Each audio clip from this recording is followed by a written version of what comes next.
dedicamos nuestro primer reto a la diosa Atenea, la que los romanos llaman Minerva.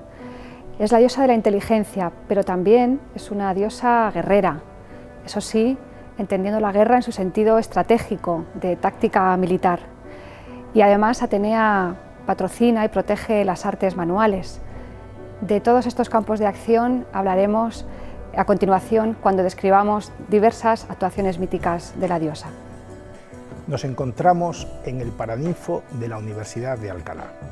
Este es, sin lugar a dudas, uno de los lugares más hermosos y más significativos de la cultura española, porque en este lugar no solo entregan sus majestades los reyes todos los años el premio Cervantes a un gran escritor que haya compuesto su obra en lengua castellana, sino que es además el testigo de toda la sabiduría que acumuló la Universidad de Alcalá desde su fundación a finales del siglo XV hasta nuestros días. Aquí se realizaban históricamente los grandes exámenes, se hacía la defensa de las tesis doctorales, se hacían las oposiciones a profesores de la universidad. Es decir, este lugar es el testigo mudo de todo ese saber que se ha acumulado en la Universidad de Alcalá por tantas gentes ilustres durante siglos y siglos.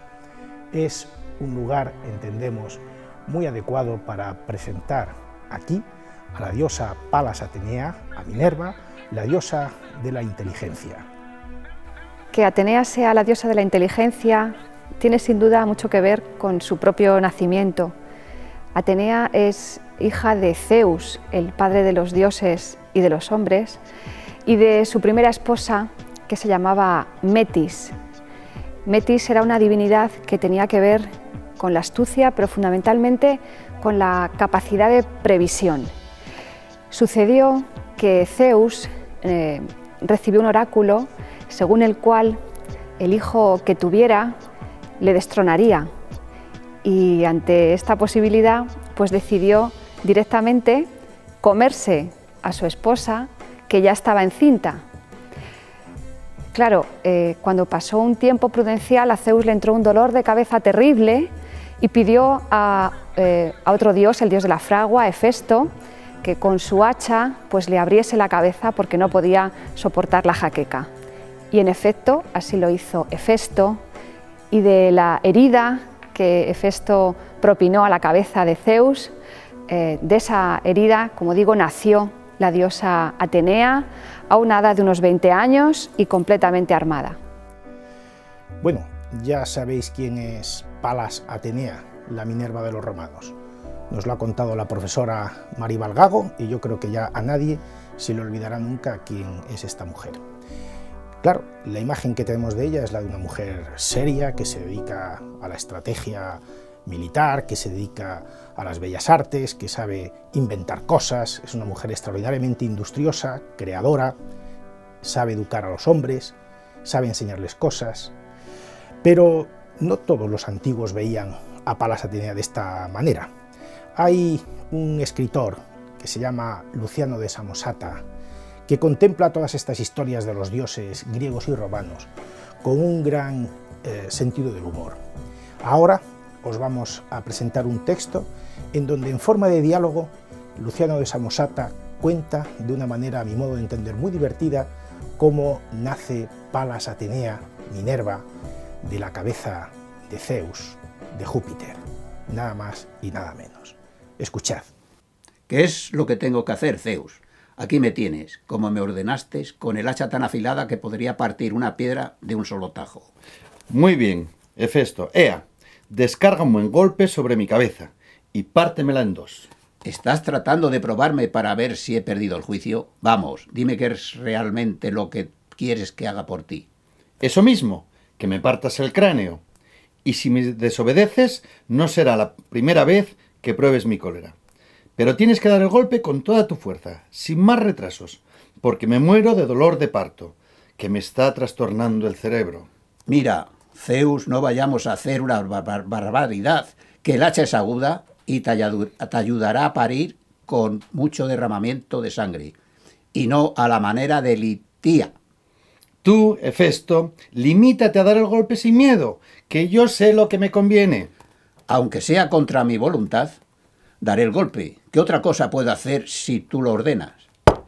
¿Qué es esto? Una doncella armada. Grande era el mal que tenías en la cabeza, Zeus. Con razón estabas tan irritable, puesto que bajo tu cerebro estabas engendrando una doncella tan grande y armada por añadidura. Sin que tú lo supieras, tenías un campamento por cabeza, y ella salta y baila danzas pírricas, agita el escudo, blande la lanza y está llena de furor divino. Y lo que es más importante, en poco tiempo se ha puesto bellísima y ha llegado a la flor de la edad. Es cierto que tiene los ojos verdes, pero también esto la embellece haciendo juego con el casco. Por todo ello, Zeus, dámela en matrimonio como pago por mis servicios de comadrona. Pides una cosa imposible, Hefesto, porque quiere permanecer eternamente doncella. Pero en lo que de mí depende no tengo nada en contra. Eso es lo que yo quería. Lo demás es cosa mía y voy a ratarla. Hazlo, si es que puedes arreglártelas. Solo que estoy convencido de que pretendes un imposible.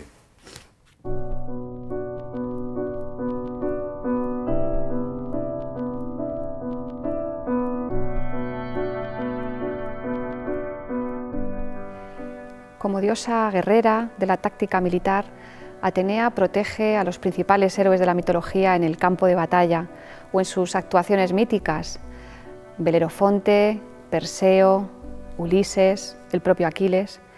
Pero quizás nos interesen más las actuaciones de Atenea como diosa civilizadora. Por ejemplo, cuando los habitantes de Atenas decidieron buscar un patrón para su ciudad, hubo dos dioses entre los que dudaron. En primer lugar, Poseidón, el dios del mar, y en segundo lugar, la diosa Atenea. Cada uno de los dioses ofreció a la ciudad un presente que les otorgase a ojos de los ciudadanos su valía para proteger la ciudad. Poseidón regaló a la ciudad de Atenas un caballo que de una coz hizo manar un manantial. Atenea regaló simplemente un olivo, y los atenienses decidieron que efectivamente era la diosa Atenea quien pondría nombre a su ciudad recién fundada. Evidentemente el olivo es básico para la alimentación en la cultura mediterránea. El aceite de oliva es una joya que la diosa Atenea puso en manos de los primeros atenienses.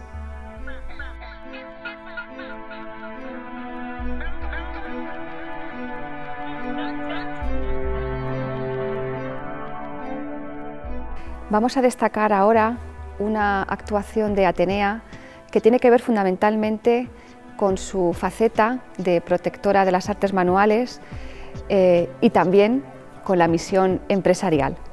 Se trata de la conocida como fábula de Aracne y que fue inmortalizada por Velázquez en la pintura conocida más como Las hilanderas. En el cuadro de Velázquez se distingue en primer término una escena profundamente costumbrista, la de un taller de tejidos de la época, donde se ve a una serie de muchachas trabajando la lana. Es muy interesante la parte de detrás del cuadro, donde se aprecia de manera difuminada la esencia del mito que vamos ahora a narrar. Sucedió que una muchacha, Aracne, se jactaba de tejer mejor incluso que la propia diosa Atenea. Atenea se presentó de incógnito en su taller y retó a Aracne a fabricar un tapiz. Esto es lo que refleja la primera parte del cuadro de Velázquez, donde se distingue a Aracne vuelta de espaldas y a la diosa Atenea, de la que podemos ver su figura disfrazada como una anciana, eso sí, con una pierna que refleja una edad mucho más juvenil, la propia de la diosa. Los tapices de ambas eran espectaculares. El tapiz que fabricó la diosa tenía que ver con los castigos que Zeus infligía a los mortales que se atrevían a compararse a los propios dioses. Toda una advertencia para Aracne. El tapiz de Aracne, por otra parte, reproducía una de las múltiples aventuras amorosas de Zeus, el padre de Atenea. Atenea, muy molesta, no solamente por el contenido del tapiz de Aracne, que de manera directa suponía una afrenta a su padre, sino, como digo, también disgustada porque el tapiz de Aracne era de una perfección también sublime, castigó a la muchacha igualmente y la convirtió en una araña para siempre destinada a tejer.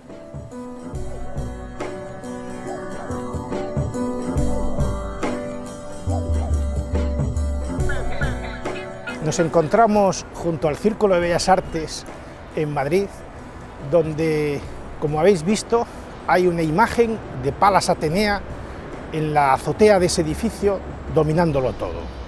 El Círculo de Bellas Artes de Madrid es una institución cultural de primer orden, fundamental en la vida madrileña, y ha escogido precisamente a Palas Atenea, a Minerva, como el emblema de su imagen. Es decir, Palas Atenea es la diosa, como ya hemos explicado, de la inteligencia y de la estrategia, también de las bellas artes, de tal manera que es natural y lógico que una institución cultural tenga a Palas Atenea como su símbolo, como su imagen. Pero es que además, como habéis visto, la ha colocado en la azotea, es decir, da la impresión de que esa Palas Atenea majestuosa, armada con su casco, con su lanza, con su escudo, está brotando de la cabeza de Zeus, exactamente igual que ocurre en este diálogo que también acabáis de escuchar, en donde se nos narra a través del escritor satírico Luciano de Samosata, con mucho sentido del humor, cómo el dios Hefesto, Vulcano, le da un hachazo en la cabeza a Zeus y sale de su cabeza, del cerebro del padre de los dioses, la diosa de la inteligencia, la diosa de la razón. Pues aquí la tenéis. Así está aquí Palas Atenea, que parece que está brotando del edificio esplendorosa en el momento de su nacimiento. Esta diosa de la inteligencia, para los griegos y para los romanos, no es solamente una diosa de esa inteligencia, de ese saber teórico, sin aplicación práctica, no. Para ellos, saber es saber hacer cosas, es saber poner en funcionamiento las cosas que se aprenden de manera teórica. No tiene ningún sentido una inteligencia si no es aplicada. Y esto es algo que debe saber un emprendedor. Es importante que tenga una idea de emprendimiento, pero es necesario que esa idea de emprendimiento esté muy bien fundamentada, esté muy bien razonada, esté muy bien construida con la inteligencia, pero también tiene que tener una utilidad práctica, tiene que estar orientada a resolver los problemas o las ansias, las necesidades de las gentes que rodean a ese emprendedor, que van a ser sus futuros clientes, y esto es lo que representa para nosotros la diosa Palas Atenea, la diosa Minerva. Una inteligencia razonada, el sentido común, una inteligencia armada de argumentos, pero también una inteligencia al servicio de la razón práctica, al servicio de la actividad. Aquí tenéis un ejemplo de cómo Palas Atenea preside nuestras vidas. Seguro que vosotros en vuestras ciudades, en muchos lugares, podréis también encontrar Palas Atenea que estén ubicadas en edificios o colocadas dentro de salones de actos, etcétera, porque para todo el imaginario occidental, Palas Atenea es esto lo que representa.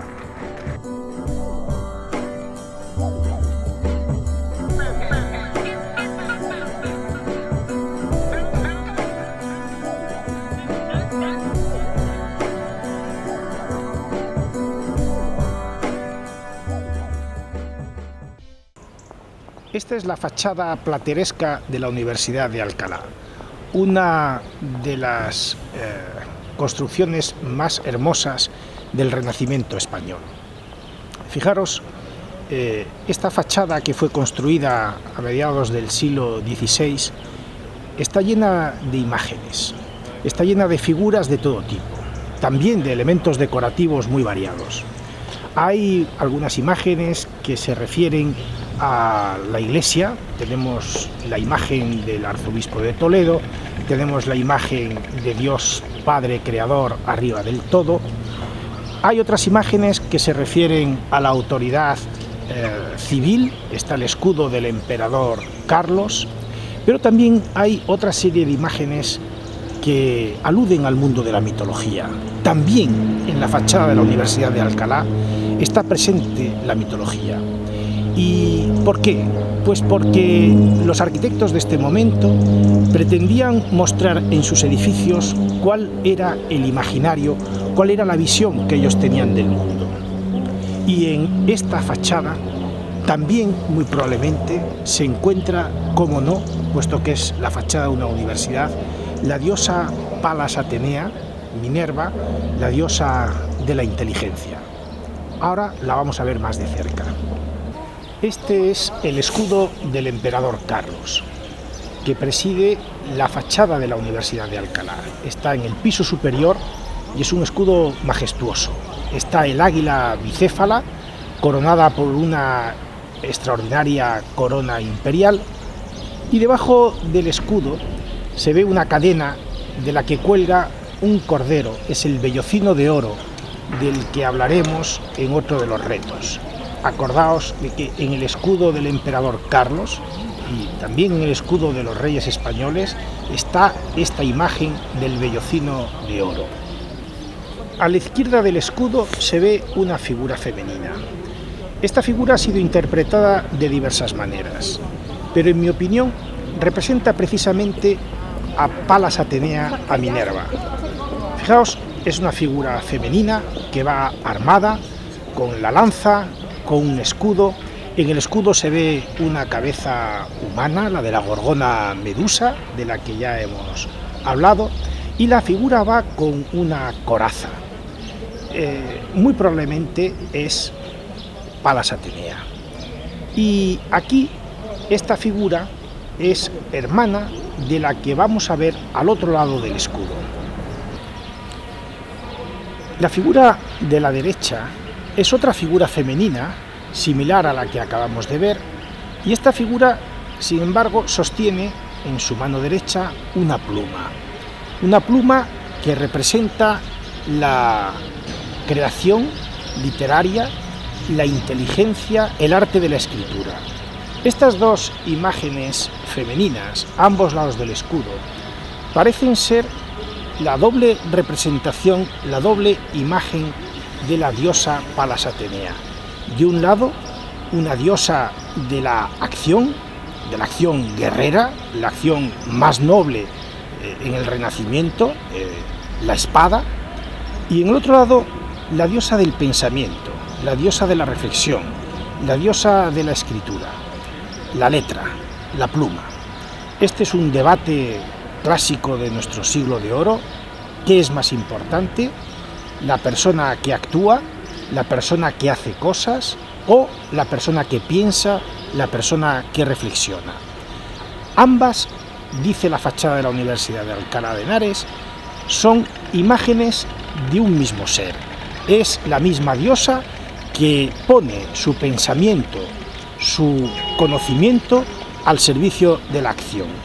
Mediante esta doble imagen de la diosa Palas Atenea, aquí en la fachada de la universidad, el artista que creó este magnífico programa decorativo nos está indicando que el conocimiento que ha de adquirirse dentro de una universidad no puede ser un conocimiento puramente teórico, ha de ser un conocimiento que ha de ser puesto al servicio de la sociedad, tiene que ser eminentemente práctico y viceversa.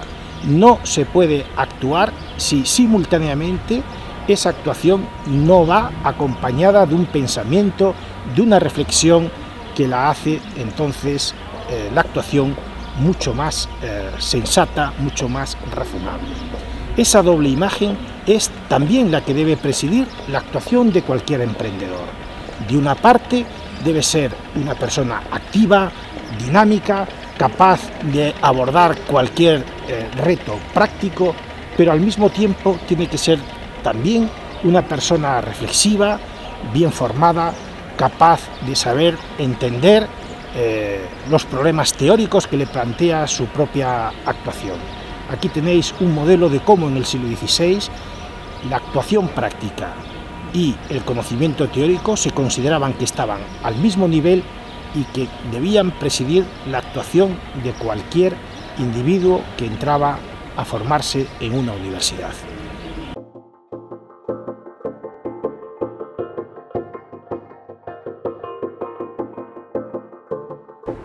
¿Qué es un emprendedor? Todos tenemos una idea del emprendedor de éxito, de fama, de revistas. Cualquiera que piense en un emprendedor, seguro que ahora mismo ya tiene 2, 3, 4 nombres en su cabeza. Si tecleamos Google, ponemos la palabra emprendedor, nos vamos a encontrar con 13,5 millones de resultados de búsqueda. Y si buscamos la palabra emprendimiento, nos vamos a encontrar con más de 15 millones de resultados. Pero realmente, ¿qué es un emprendedor?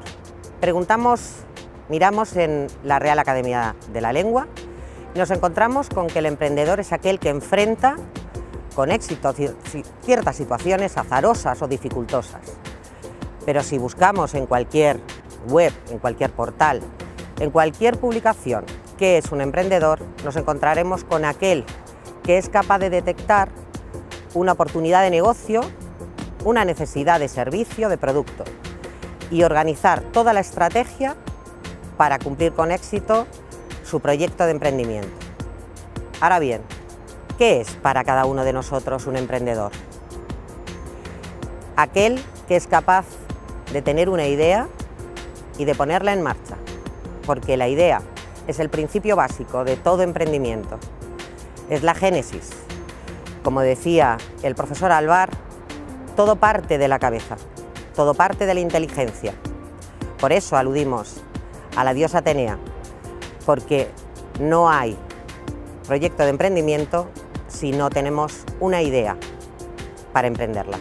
Pero la idea es solamente el principio. Todos tenemos ideas, solo el emprendedor es aquel que es capaz de convertir una idea en un proyecto, su proyecto. Porque si algo diferencia al emprendedor es su unicidad. Cada emprendedor, cuando inicia su aventura, es algo muy similar a cuando cogemos un coche. El conductor sería ese emprendedor. El coche necesita de un encendido, de esa idea, pero de una serie de componentes que son los que van a hacer posible que continuemos, que hagamos, que iniciemos ese trayecto que nos va a llevar con éxito, porque eso es lo que siempre esperamos, siempre es lo que espera un emprendedor cuando inicia ese camino. Para ello, ya hemos visto en su definición, tiene que estar preparado para las adversidades, las dificultades, tiene que tener unos valores y unas actitudes y sobre todo, y lo más importante, tiene que tener pasión, corazón. Eso es lo que diferencia siempre cualquier proyecto. Cuando hablamos de un garaje en California y de cómo ese garaje después se transforma en un producto que llevamos todos en la mano, en un iPhone, por ahí han pasado muchos años, muchas adversidades. A Steve Jobs probablemente cuando se le preguntó en el año 1984, cuando sale de la compañía, qué era lo que pensaba en ese momento, es que tenía la oportunidad de iniciar otro proyecto. Eso es lo que nos diferencia. No es el éxito, no es la fama, es la capacidad de seguir emprendiendo. Un empresario empieza siendo un emprendedor, pero no tiene por qué ser emprendedor siempre. El emprendedor lo es continuamente y ahí es donde encuentra su sentido de la vida. Por eso la pasión, la fuerza de voluntad, la capacidad para superar todas las dificultades y convertir estas dificultades en oportunidades. Eso es lo que realmente caracteriza a un emprendedor.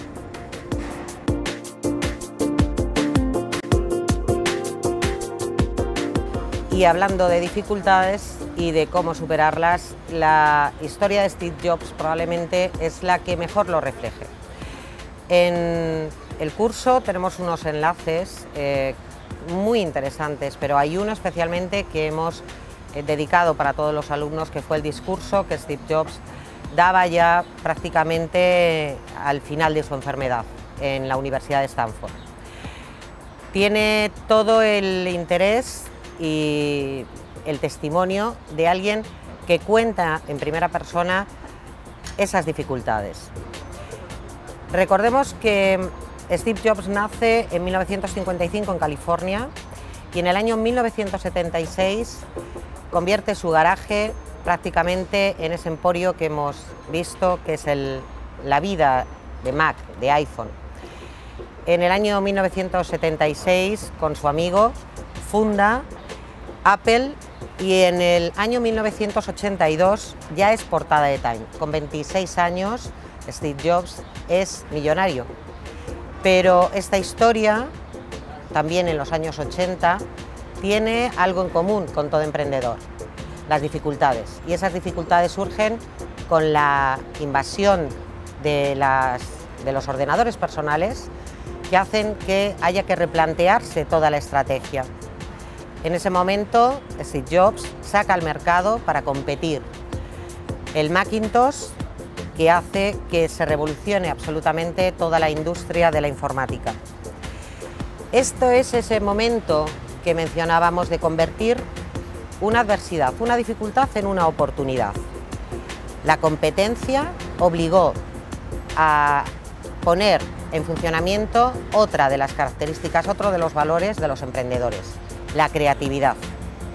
Aún así, tenía que superar una nueva dificultad: las desavenencias internas con su propia empresa, con sus propios socios, que hacen que en el año 1985 tenga que salir de la empresa, venda todas sus acciones menos una y se dedique a otras actividades que le hacen y le convierten en el auténtico paradigma del emprendedor.